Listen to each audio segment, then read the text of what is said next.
Can you describe what drew you in the first place to the ideas of the Mayans, how long ago this was, and what were the key moments or insights in your research?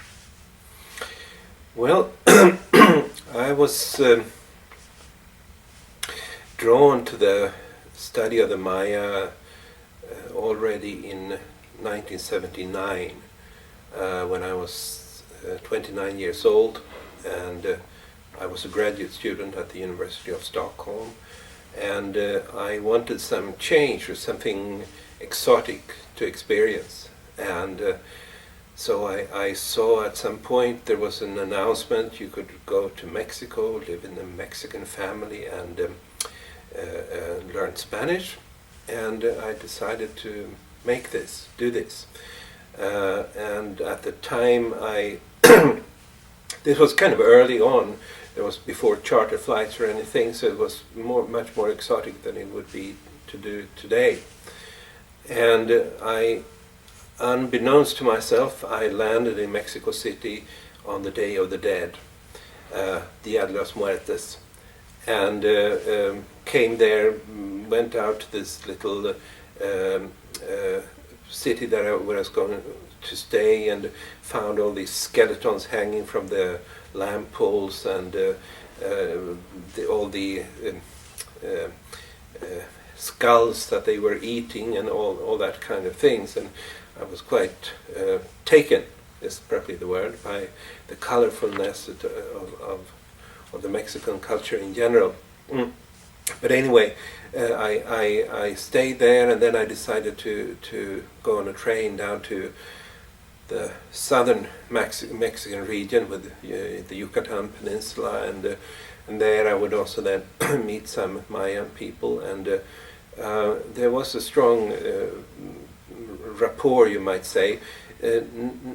Not that we would engage in any kind of lengthy conversations or anything like that, but there were small little things there. The Mayan people would come up to me and they would give me something, and just out of the blue, and say, "This is for you." And so I got already at that point. I got the sense that I have something.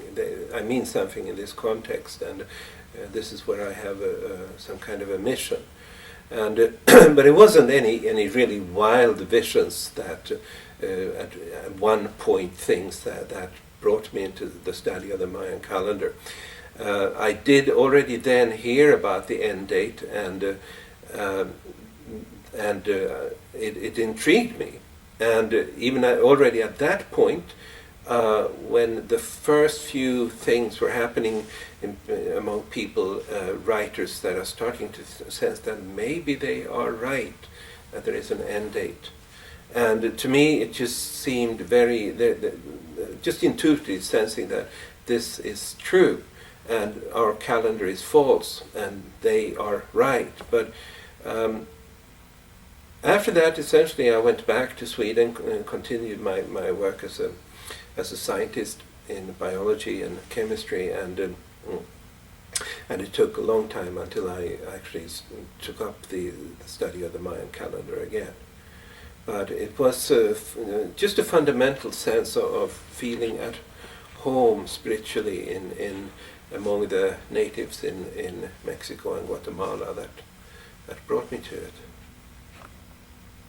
You talk about a living cosmos. Can you explain this further, and how is this different from the prevailing view of reality?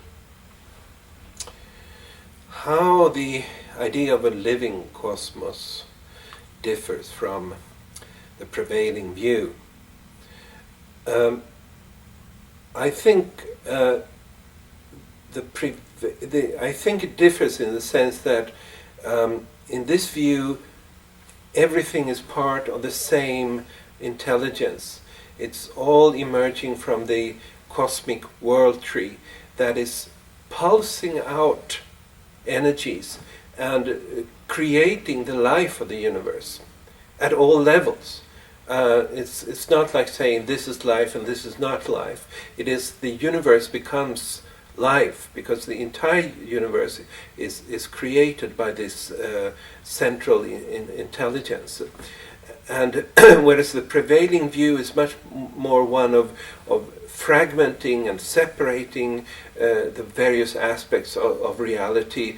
And once you do that, once you start to look upon biological life as something entirely separate from, say, stars or metals or something like that, you have lost this living holistic view of the cosmos.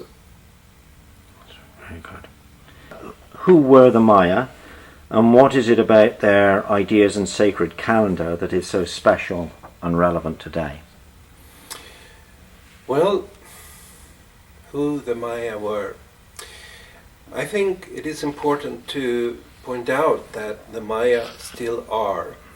It is people that still is living in the same region as the ancient temples were built.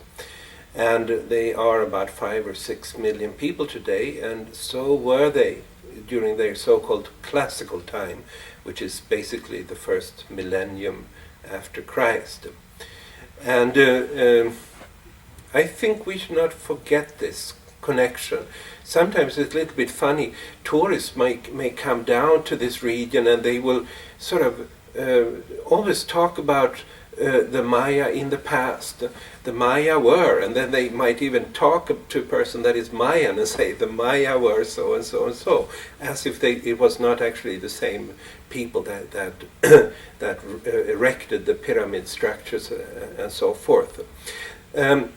But it's a special people on this, in all the American continent, you might say, because it is, to begin with, prior to the arrival of Columbus, this was the only people that had a system of writing.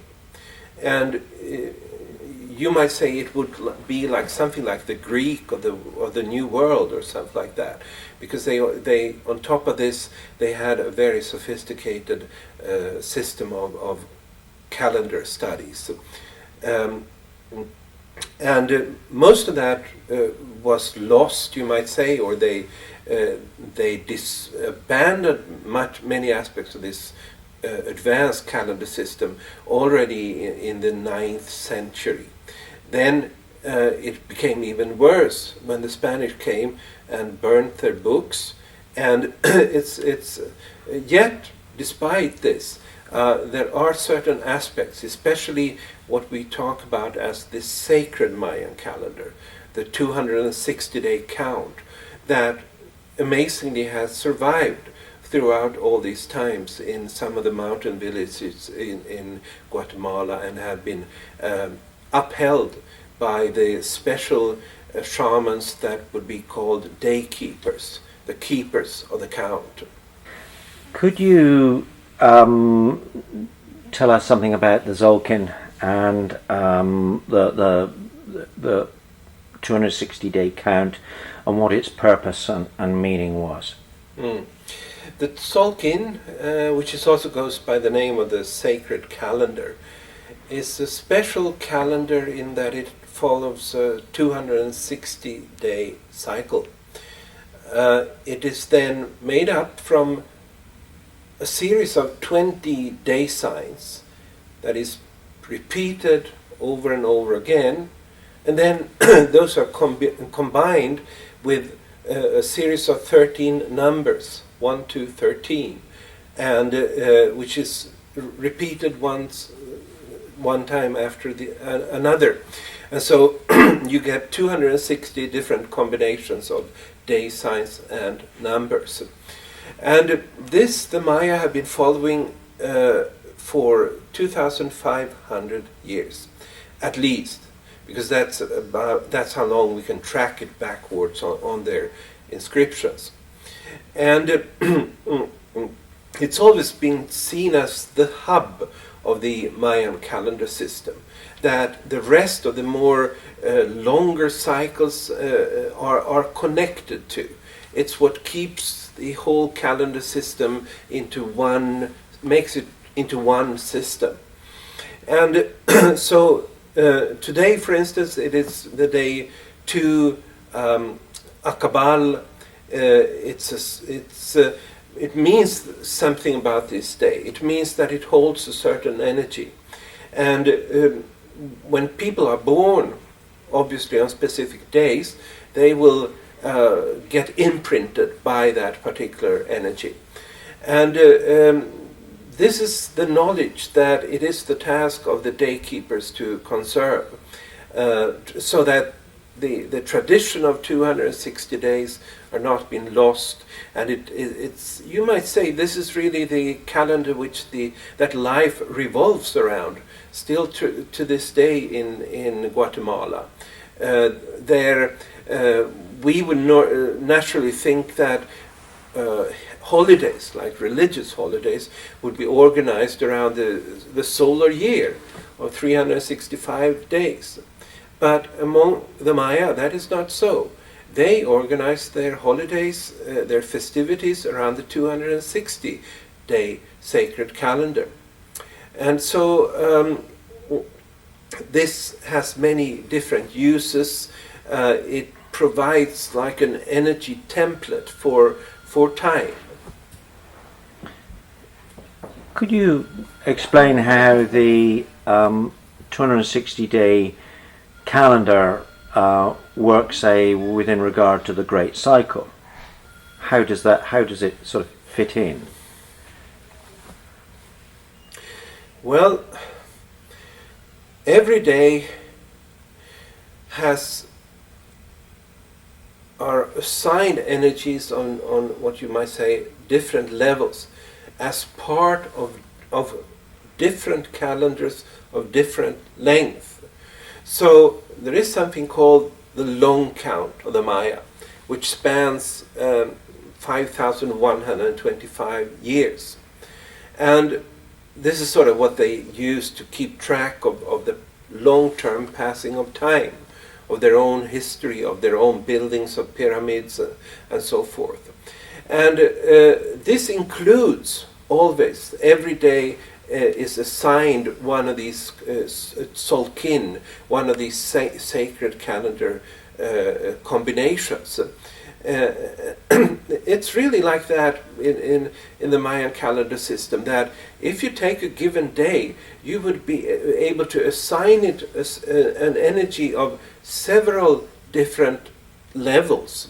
And it's in the combination of all of these assignments of dates and so forth that the actual energy is developed of a particular day. Thank you.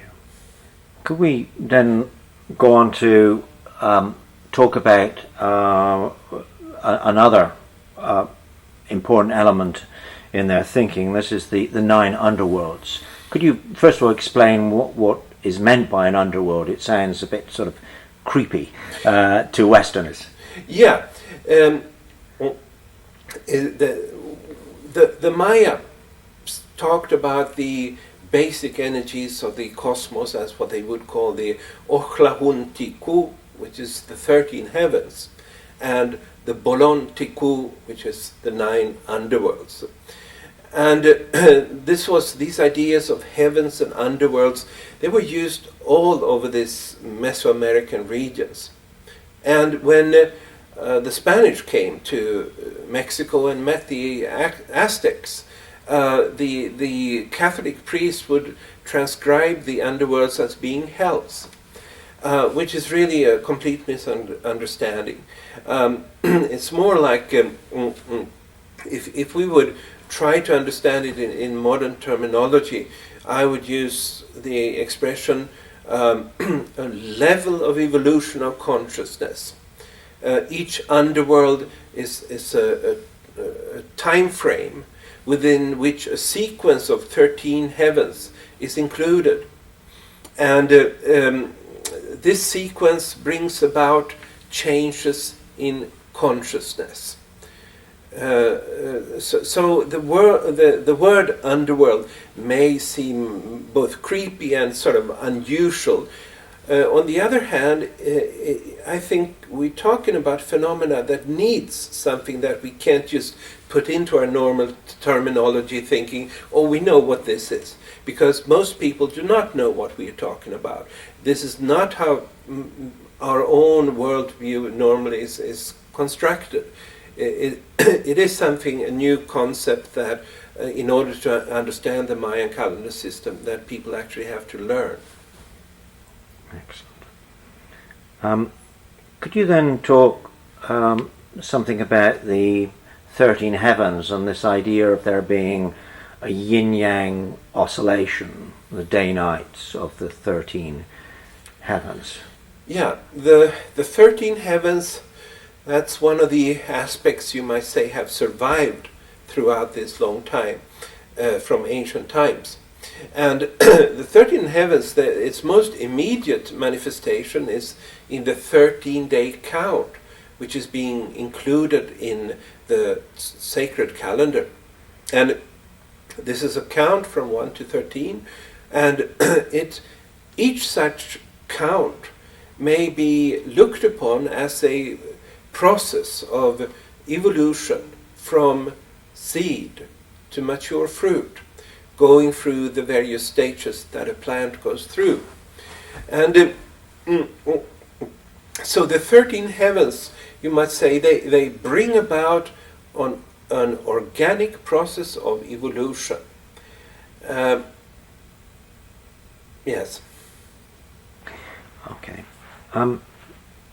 Could you say something about their concept of the world tree? This seems really a very, very big idea, and it suggests a universe that is very different to the one that we currently inhabit or the way we see things. So what is the world tree? Well, this is an interesting thing because let me get back a little bit. Right, start again. Yeah, actually, I never answered this for the yin-yang polarities, but... Do you want to go back to the yin-yang? No, we'll see if maybe we'll make a note and see if it fits to go back to it. But, okay, please remind me, what was the new question here? It's the new question was about the world tree. Do you want to go? Yeah, okay, that's fine. Okay, I'll take that. Okay, so, yes, what is the world tree? Well, the world tree, to begin with, is not something that's exclusively Mayan in any sense of the word. In fact, you would probably be able to say that this is sort of an idea that was very, very widespread all over the world in ancient times. And I may not know of all the ideas of world trees that people would have. I know from my own country, from the tradition of the Vikings, they had a huge ash that they would talk about. They would call it Yggdrasil, and this ash was bigger than the whole earth. And to them, if you read the Icelandic sagas, to them that was sort of the stage of creation, and they built their mythology and the various beings that were participants in that mythology around their relationship to this Yggdrasil tree. And people all over the world have revered a world tree. And usually there is a tree, a particular type of real tree that is symbolic of the world tree in different cultures. So, for instance, among the Maori in New Zealand, they had the kauri tree, and the Maya had the ceiba tree, and you can find all kinds of trees around the planet. But the Jewish idea of a tree of life is another example of this world tree. And as you know, in the first book of the Bible, in the book of Genesis, the stage of creation where the drama of the two genders is taking place, that's the world tree. And the same was true for the Maya. And what the Maya tell us is something a little bit more. And this is something, because the idea of a world tree was shared by all Native American peoples. And it's still being celebrated today in the form of what's called the medicine wheel, which is a circle with the 4 directions, giving different spiritual qualities to each of the 4 directions. And this is the same idea that the Maya had about the world tree, really. It's just another name for it. So it's a fundamental structure that organizes the world into different energies. And this, when it's an idea that's been lost. Essentially, it's lost when Christianity enters, because Christianity has taken the idea of a world tree and sort of transformed it into the cross of Golgotha. And so whenever Christianity comes in, the worship of the world tree goes out. Nonetheless, I think it's very important to point out that there is some real knowledge here that is being lost when that happens. And the world tree then is an organizing principle of energies on a planetary level. And so it actually is the way that there is a difference in West and East in the world. And you might say the center of this world tree is in what is today the nation of Gabon in Western Africa. That's a center point. And when you start to look upon human history from that perspective, you will see that this world tree actually produces energetic changes from which you suddenly understand what human history is about. It is manifestations of the energies that are being emitted from the world tree. And then the world tree is not only a planetary world tree, it exists on several different levels. And what the Maya would also talk about and point out in their studies of the celestial world is that there is a galactic world tree. And then there is a cosmic world tree, which is called the Hunabku by the Maya, which is the central living computer of the universe, you might say. But then also the human beings, each one of us, is dominated by a world tree. And it shapes our own face, you might even say, in such a way that, in the same way that there is a difference in mentalities between East and West, there is a difference in mentalities between our 2 brains, the left and the right. And so it's an organizing principle of energies that exist on several different levels in the cosmos. And a critical aspect of my work has been to identify, geographically speaking, where is this world tree? And once that is done, it opens up a tremendous opportunity to understand how creation is actually working, because the world tree is like the central creative principle of the universe. Can I ask you, how did you manage to work out where the center of the world tree is on our planet? How did you gather information and research for that? Well, it has to do with being Swedish, or more specifically, living in Sweden. I lived in the United States for a number of years. Then I was a senior researcher at the University of Washington in Seattle.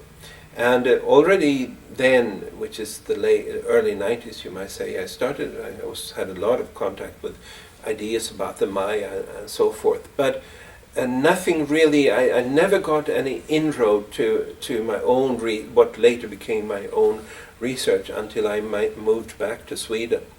And I've always been very interested in history, and so that included also Swedish history. And when I moved back to Sweden in 1992, and still had these thoughts about what does the Mayan calendar mean and so forth, it dawned on me how precisely certain aspects of Swedish history conformed to the various energy shifts of the Mayan calendar. And the reason that was the case was that the trunk of the world tree went straight up from this place in Gabon in Africa up through essentially separating Norway and Sweden. And so in our particular history it has played a very evident, a very unquestionable role in how history developed. And from there, once I got something that was concrete, tangible, verifiable, empirical, it was a matter of just unfolding more and more, and it became the inroad to a much larger picture. And it would go too far to describe in detail all of its aspects, but it's been recorded. In your writing, you talk about the universe being holographic, and you mentioned about there being a world tree, a galactic tree, and a cosmic tree. Could you just say a little bit more about this idea that the universe really is sort of interpenetrating levels and patterns, that there is a design here? So, in what way is the universe holographic? Well, all of these levels we're not able to study them. We are able to study the planetary level, the human level, and to very slight degrees the galactic levels. But it is enough to see that these different levels are operating in concert. That what happens in certain respects on the galactic level will have its not repercussions, but will have its microcosmic manifestations on the planet. And whatever happens to the planet will have its microcosmic manifestation on us as human beings. And the energies are actually then cosmic in nature. The energies that the Mayan calendar describe are emitted by the central intelligence of the universe. And this is, I think, if you would put yourself in the position of God and ask yourself how to create a universe, this really makes sense, because you can't have the lower levels operating totally without consideration of the largest whole, so to speak. So the universe is designed in such a way that all the lower levels, not determined by what happens at higher levels, but they are setting the frames of what might happen on lower levels. Yeah. Thank you. Just coming away from this absolutely incredible stuff. This is like a historical question, and I'm putting this question in because I suspect some viewers will be thinking this. And I want to ask, did the classical Maya practice human sacrifice? And if so, how does this fit in with their highly evolved consciousness? Perhaps repeat the question in some way. Okay. What is your view on this? Yeah, please? okay. How did the ancient Maya, or did the Maya practice human sacrifice, and how does it fit with their highly evolved consciousness? Well, yes, I think there's a lot of evidence to indicate that they did practice human sacrifice. I would not personally say that they had a highly evolved consciousness. I'm much more inclined to say they're just another culture of this planet. And much of the much of the brutality that was in other parts of the world, if you go back a few thousand years, it also showed up in among the Aztecs in particular, I would say, but as well among the Maya. And there was a view, about 100 years ago, that this was really just a very sort of cosmic people that was spending all the times taking interest in calendars and cosmology and these kind of questions. And but I would say, especially when the archaeologists would find this temple in Bonampak in the year 1946, where you can see how people are actually being tortured and so forth, it became clear. Well, the first reaction of the archaeologists was simply to deny what they actually saw, because it didn't fit with their view. But it certainly fits with some of the chronicles that we have at our disposal, and so I certainly think that was the case. But there are a couple of things to be said here. For instance, the Vikings, if I'm to talk about my own ancestors, they would also practice human sacrifice. And I'm sure if you go to many parts of the world in those days, human sacrifice would be practiced for one reason or another. And for some reason, the focus on this particular aspect among the Maya, it has become excessive and somehow even blurred what people may learn from it. But I would not say that I never met a Maya living 1,000 years ago or 1,500 years ago, so I don't know what they were like. But I really don't have any idea that they would be sort of more spiritually evolved or anything than any others. I'm much more inclined to say that there are different types of knowledge that are. This world tree creates a distribution of different knowledge, and so the knowledge about time was something that certainly was localized here in the Western Hemisphere, and based on that they developed their calendrical system that was the most advanced that has ever been developed on this planet in spiritual terms.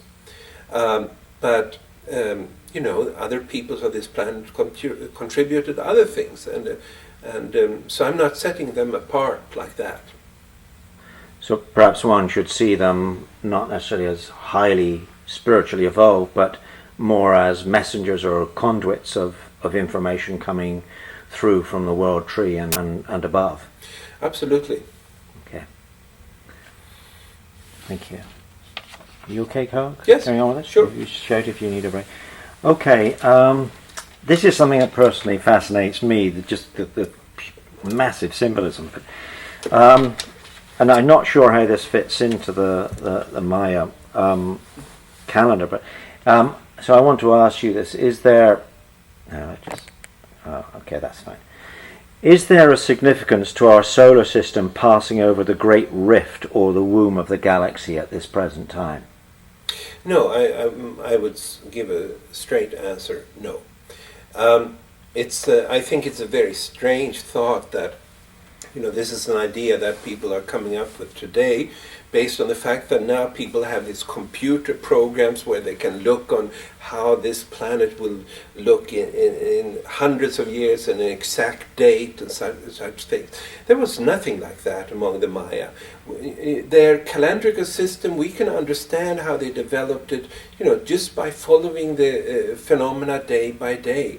And it's sort of an absurdity that they would have been talking about what would happen 2,000 years into the future, that they had absolutely no means of measuring. So this is a product of modern thinking, which confirms to modern ideas of astrology that the Maya did not share. And they did not sit around with computer programs that would put all the alignments of planets in thousands of years into the future. It's and why would they? Even today, if somebody comes up and say there will be an asteroid coming in 20 or 30 years, nobody cares. And why would they care about this kind of a thing so long into the future? The reason that they kept this very exact calendar count and mapped the energies of time is that they needed it for their own time. They needed it to make their ceremonies and to pronounce the prophecies about the time periods that would be coming. They were living in a universe of sacred time, and they were doing it then. They were not thinking about what would happen in 5,000 or thousands of years into the future. But in order to, even today, now that we are reconnecting and taking up the calendrical knowledge of the Maya again, the big point that I see is to know what is the energy now, and not this sort of focus on the future. So we could say, and perhaps you could repeat this in your answer just so we've got it, we could say that the Maya sacred calendar was not based upon astronomical observation. Yeah, you can see it just from the very fact that it goes back so far into the past. The system as such goes back 16 billion years.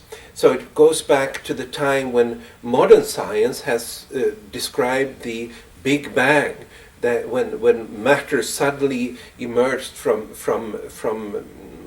photons of light, basically. And now this is 10 billion years before our own solar system came into existence. And it tells us the scope of their understanding of the cycles of cosmic creation. And it's also an understanding that is not limited to our own local solar system or its particular cycles of planets and suns and moons and so forth. It's a much larger vision that you can understand from the totality of their calendar system. Well, let's move on and talk about a specific cycle of creation, the national underworld, which began 3114 BCE. Could we say that this beginning of this cycle of creation signifies the fall of man or the expulsion from the Garden of Eden? Can we say that this is when time really begins? Well, it is the time when linear time or begins. And linear time, obviously, that's a human perception of time. So it seems to be the time when human beings, from having been living much more in the present moment, are becoming separate from nature and creation in a way that they had not been before.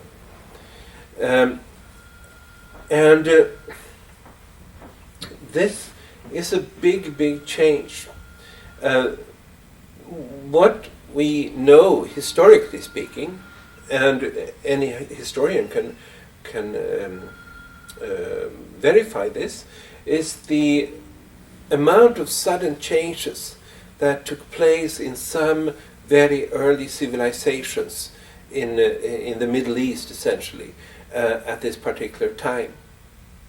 And when we start thinking about what does the emergence of these first higher civilizations mean, we may, as a possible explanation, say that this is a time of a shift in consciousness. A shift in consciousness that you could very well describe exactly as what has been done in the many myths of ancient times talking about the fall of mankind. And the fall meant a fall from this state of oneness with all things around them. And it began a process of linearly transforming the world technologically and so forth, that at the same time began at this particular moment at the beginning of the national underworld. Right.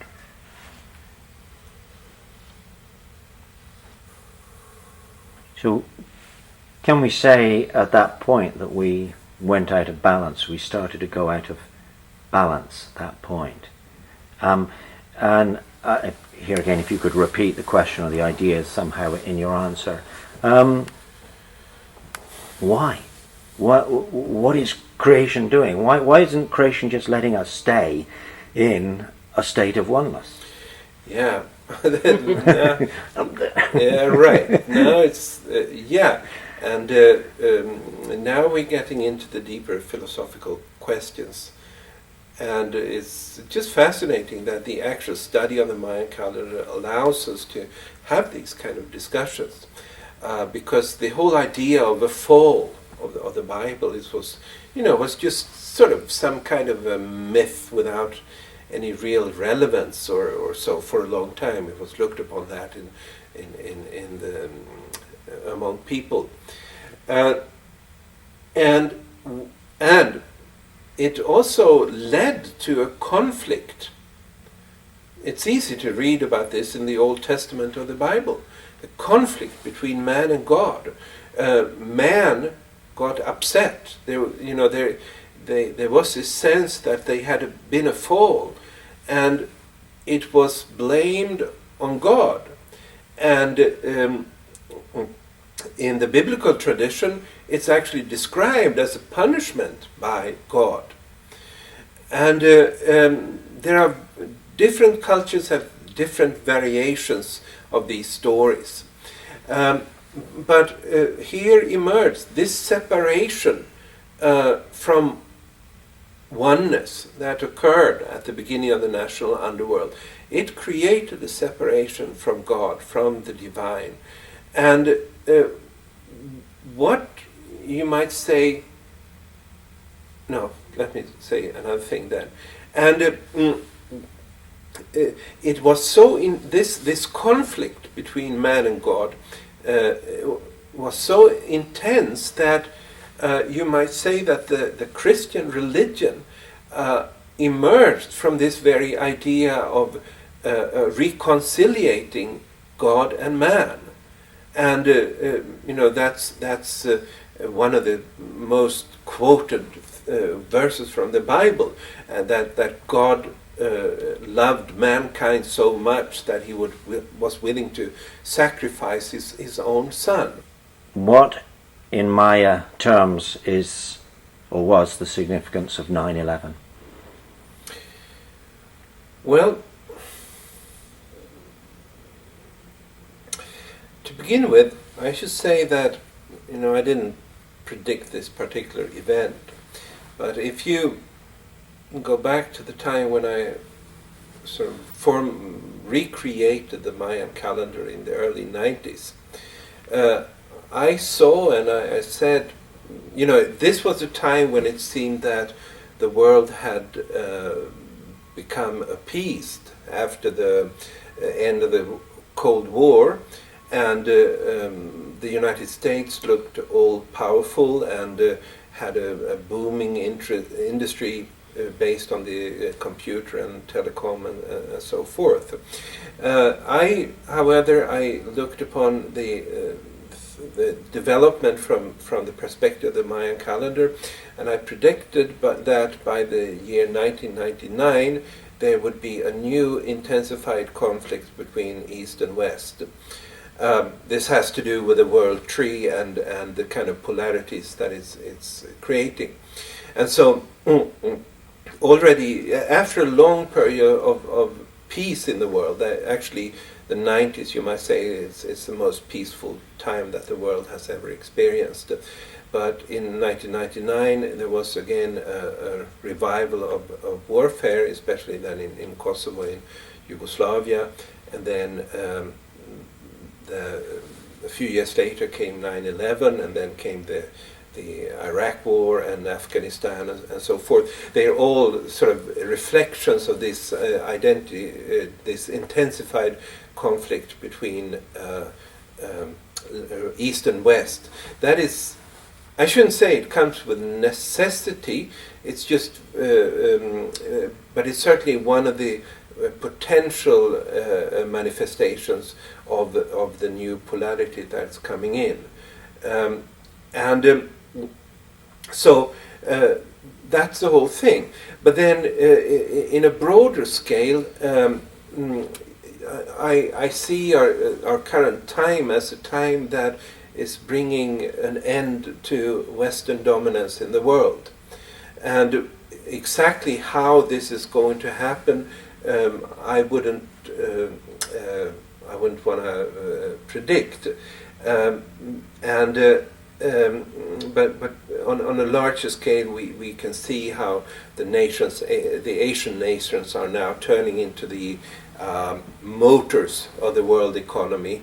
Even if they may not be the biggest ones, they still now are becoming the motors. And also Russia now, with its large energy resources, is taking on a new role, and so the whole process is leading to an end in the world. And you might say that 9/11 then was it was sort of something that put the highlight on this. It's sort of a perverted expression of the new energies that are coming in. This attack on the Twin Towers, but it still is a part of this shifting of the two global relationships between the two global hemispheres. As we approach the end of the final cycle of creation, as we approach the end time, what fundamental changes can we expect to see, that is both psychologically, socially, economically, and spiritually?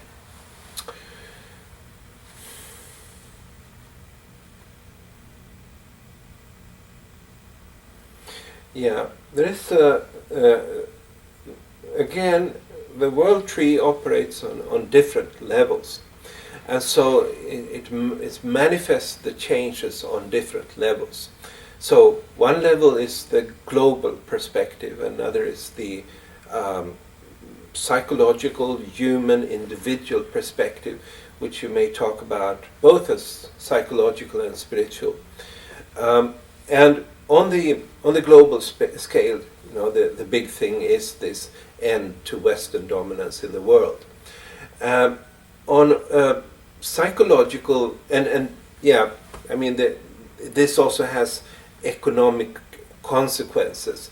It's sort of an aspect of it is the end to the abstractly based world economy that we'll see in the next few years. On the psychological level, it's all about what we talked about earlier, the incoming of the feminine energies, which in a sense are sort of linked to the more Eastern mentality of the planet. In certain aspects it definitely are. And on the spiritual level, it's all the whole purpose of this balancing of energy of hemispheres that is going on is basically to prepare human beings to create a platform from which platform of balance, from which the quantum jump to a state of oneness may be attained. the closer we are getting to this end point, the easier, generally speaking, will it be for people to make this quantum jump. And what I mean by that is a state of perceiving yourself and perceiving the environment as just being one with everything, that you are the universe. And if everyone is there, if everyone is in that oneness, being the universe, there is really the kind of conflicts that human history has given so many examples of, the 5,000 years essentially, will not be easily recreated. In other words, this new frame of consciousness that will be established in the year 2011, it's one that does not favor dualist ways of looking at the world. And from that, in the Mayan perspective, warfare and conflicts is actually a result of the particular frames of consciousness that have dominated us. The yin-yang polarities that have led us to look upon the world as being polarized, that has led us to experience ourselves as being separate from the world around us, that has led us to divide the world into what we call good and bad. And this way of perceiving the world will all come to an end. And as this happens, the possibility is there for making the quantum jump to oneness, and then once a large proportion of humanity is there, there's no reason to expect that a conflictual relationship to nature, to other human beings, or the environment at large will be created. Thank you. Well, staying on that subject, to most people on a spiritual path, the human race at present seems woefully asleep to its true potential.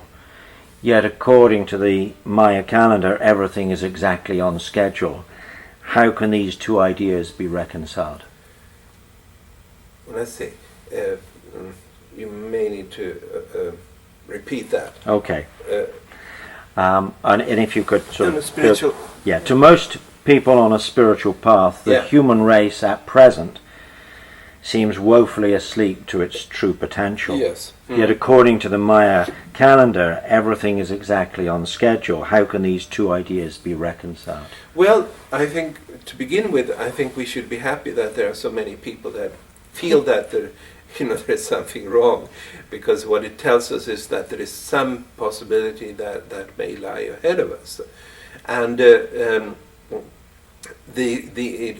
won't be reconciled, I would say. Instead, through these years until the end date, basically, there will always be this that humanity is asleep, and it will be to a large extent. But it's always like that. This what shall I say? This pain of separation is intensifying, I think. That which is part of the consciousness that it's dominating us. And it has to be felt for human beings to want to seek a path that will eventually lead to this altered state of oneness. I'd like to ask you a personal question. Have you personally experience some or all of the changes you talk about? For example, the balancing of right and left brains, the development of intuition, a growing sense of balance and the inner peace that comes from this. Well, yes, I have experienced, you might say, temporary states of oneness, but fallen down from them, you might say. And I think this is by no means unusual today, because for one reason or another, people may, when they present to certain energies and so forth, they will come to experience that they are one with everything. And but we are not there yet. And most of us, I think, will find that, even if we did experience this kind of a state, that there is tremendous amount of things that are undealt with in our own persons. And so the cosmic energies at the current time, they may be favoring a path towards this state that I say that the Mayan calendar holds up as a possibility. But it's at the same time, this means that we will have to, you might say, work with ourselves energetically to be ready for that. And in a sense, if you, since it's a personal question, also this with the peace, you might say, and I have peace in my mission, and so I can reconciliate myself with not being a perfectly evolved spiritual being or something like that, because I have been given like a mission, something that I feel it's my task to do. And there's always some kind of a peace in that knowledge, whatever happens around me and whatever shortcomings I may have and so forth. There's a lot of fear and many predictions associated with the Mayan prophecies. So I'm going to ask you a question which probably is quite crude, but I want to ask about the future. Yeah. Is it Armageddon or ascension? Well, it's probably both. I expect these coming years to be very tumultuous, and that's probably a mild word. I expect it to be a lot of destruction of the old ways. And I also expect people that, it's not that you can be good and then you'll be saved from it or something like that. I don't think so. Many people that would be, good people or evolved will also be hit by the kind of changes that are coming. So what I'm saying from the Mayan calendar is only that the plan is perfect. The plan is for the best, and the plan is for a completely new beginning of reality. But how the way there, obviously, if you look upon the world the way it is now, and compare to what it seems that the cosmic plan has designed, there is such a gap that you only can go from one of those places to the other through a lot of chaos and probably a lot of conflicts, and if somebody calls it Armageddon, you could call it Armageddon, but that would maybe be to mystify it, because it's just an intensified chaotic situation in the real world. Thank you. The Mayan calendar and philosophy describes then a cosmic design to all life, to all creation. If this is the case, then to what extent do we have freedom of will? Yeah. I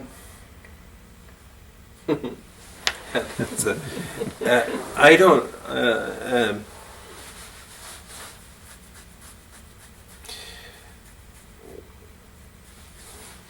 I think when it comes to the design of the overall plan for the manifestation of consciousness, human beings have no say whatsoever, no chance of influencing this, because these energies that are coming to us according to very exact time plans, they come out from the cosmic world tree, and we are very small in comparison with that.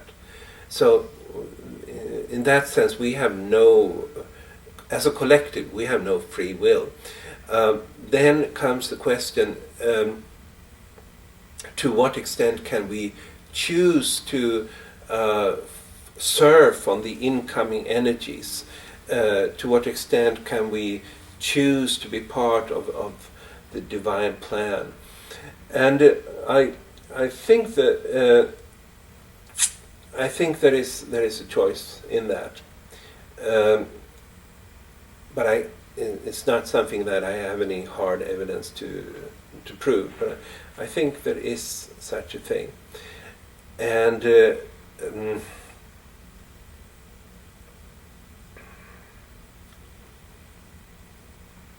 you have an intuition about this? Well, this is what I want to say. So we have, little by little, we can make choices as to what kind of human being we will become, and we may craft our path to a certain extent. And the reason I'm out speaking about the Mayan calendar is to make people aware of what is actually happening in the cosmos and how the cosmos plan looks to the best of our knowledge. And this I'm doing because I believe that if people have knowledge about it, that will support the whole thing.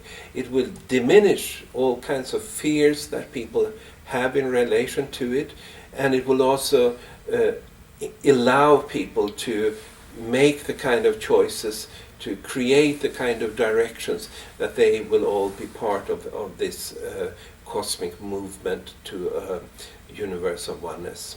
Just keep it. What lies in store for the human race after 2011, 2012? Yeah. Well, I always emphasize that the whole cosmic plan that the Mayan calendar describes is about this ongoing evolution of consciousness. And so the changes that are happening then is about this, about consciousness. And we should keep that in mind, because there are so many people that are suggesting that there will be physical damage and pole shifts and God knows what they talk about. Things changes on a physical level, and that kind of predictions are they're not fully consistent with the idea that the Mayan calendar is about the evolution of consciousness. And I can't really see what is going to happen after this. It is a shift point, though. October 28, 2011 is a shift point where you might say the evolution of consciousness turns into conscious evolution. And what that means is that human beings will no longer be predictable from that point and onwards. I can still say a lot of things that we haven't talked about the years ahead, the few years ahead. What is going to happen? How is the energies going to change the world, and so forth. But from that point, it's almost by definition that it's not visible, it's not part of our visions, because that's when human beings are switching into conscious evolution, and you can't predict that. You can't. It's like you can't predict what an enlightened person will do, and I think the same thing applies here. And I have no predictions or prophecies that extend beyond this attainment of a state of oneness. Okay, well, let's just pull it back a few years. Just a couple more questions, but one, is there anything you would like to say about the years ahead to the end date, from now until the end date? What sorts of changes or events might we expect? Yeah, well, we are, as I said earlier, we are at this level with these incoming energies that are supporting the right brain half and the eastern hemisphere, and especially when, starting this year, 2006, November 24th, there is the fifth pulse, and which will last for 360 days, which is sort of really a breakthrough of what this whole level of consciousness evolution is about. And so at this particular time you can see that the interest in the Mayan calendar is really heating up in many significant ways. After that breakthrough, that you can also divide in this period of about a year, which you can you can see the first half and the second half and say something about what they will include. But after that, which is then November 19th, 2007, there will be a very strong reaction to all these changes. There will be a coming to the surface of a mentality of wanting to go back to the old endarkenment, to the old world of materialism that has been ruling us for such a long time. So while there is a push forward, this is all about a wave movement, and following that there will be a strong reaction, an enormously difficult time for anybody who will embody the enlightened future of humanity. Now that reaction, this dark, ruled by the Lord of Darkness in the Mayan cosmology, then that will again switch over, because it's not the final end. And especially for that time, in the year 2008, it will be very important for people to know about the Mayan calendar, about the wave movement, because otherwise people might very easily lose hope and think that now we're back to a much harder reality and so forth. But then it will be turned on over again, you might say, in 2009, and then I expect chaotic, chaos when the old world that we know it, the hierarchies of the old world will crumble, and how that will be replaced of a new way of living and relating. It's not a straight line for sure. But so as we approach the end date, you expect the polarities of darkness and light to be stronger. There's going to be a big contrast between the two. Is that how you see it? No, I wouldn't say that's my view. You might say that the incoming energies now is serving to create balance. They are not upholding the kind of polarized world that we have had for 5,000 years. But because the world has been dominated by this polarity for 5,000 years, its entire social functioning, is based on these polarities. And as that happens, these polarities will no longer be dominating the human mind, the external projections, the hierarchies and so forth, will crumble. And it's not because of an intensified polarity, it's paradoxically for the opposite reason.